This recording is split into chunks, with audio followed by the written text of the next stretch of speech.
Several people from Google have been going on podcasts in the last week telling people that GEO is just SEO. If you don't know, GEO stands for Generative Engine Optimization. It's the things you do to get recommended by large language models like ChatGPT or Google's AI mode. So I'm just going to set the record straight, explain why GEO is different than SEO, why that matters, and why you shouldn't take SEO advice from Google. Now, it's true that everything that matters for SEO also matters for GEO, which is why I would call GEO SEO+.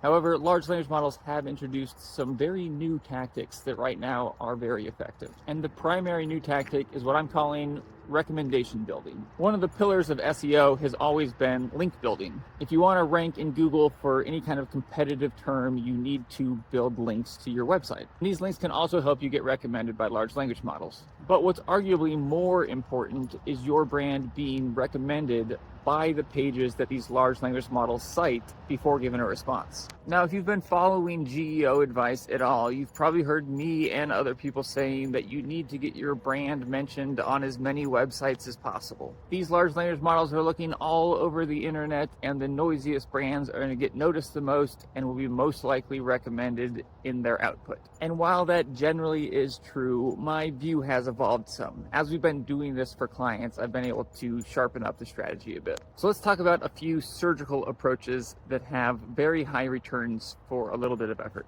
First of all, it's important to point out that the strategy is very much industry dependent. You need to know what kinds of pages large language models are citing when people ask about the products and services you offer. To do this, you're going to need a tool. There are about 100 out there. We use peak.ai. And when you do this, what you're going to find is that these large language models are citing the same pages over and over again, which is why a more surgical approach matters. Instead of spraying your brand mentions all over the internet, you can just place recommendations on those pages that large language models are citing over and over again. And for pages where you can't place a recommendation, you can try to replace those pages with your own. So let's talk about some of the most effective ways to do this. Probably the most effective is listicles. These are going to be things like best product or service in area or for use case. And for most industries, there are hundreds of different combinations of products and services and use cases that you can make listicles for. You want your brand showing up at the top of as many of these listicles as possible.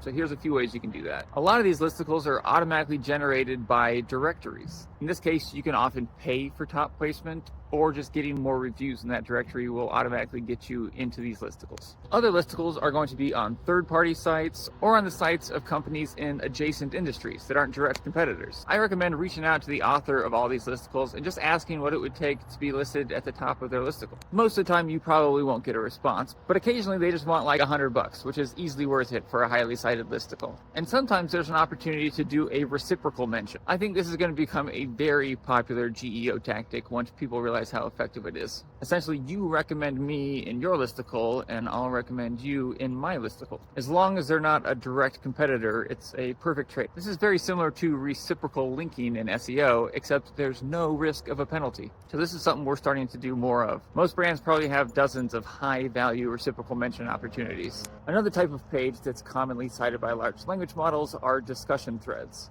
most often Reddit. And you've probably noticed more and more brands are just spamming Reddits with mentions of their company. But don't worry, you don't need to spam Reddit to get the benefit. Because like I was saying before, it's typically the same discussion threads that are cited over and over again. So you can be very surgical about it. And most of the time, these highly cited threads are 1, 2, 3 years old, meaning you can go leave a comment recommending your brand, and it's unlikely moderators are even going to see it. And the last highly cited page type I'll talk about are articles. Now, it's unlikely that you're going to be able to get a recommendation for your brand in these existing articles. But if you look at the topics of the articles that these large language models are citing often, you can create similar content on your own website. But here's what most people get wrong. Just because the large language model is citing an article on your website doesn't mean they're going to recommend you. The content they retrieve from the article has to contain a recommendation for your brand. So that's why when we create these articles for clients, we always make sure the introduction of the article at least subtly recommends the brand. The best news about all these tactics is almost no one is doing this well right now. And I believe there's going to be a huge first mover's advantage. If you can get your brand recommended by the large language models now, then when people use large language models to create content, you are more likely to show up in their content. It's never going to be easier than it is right now.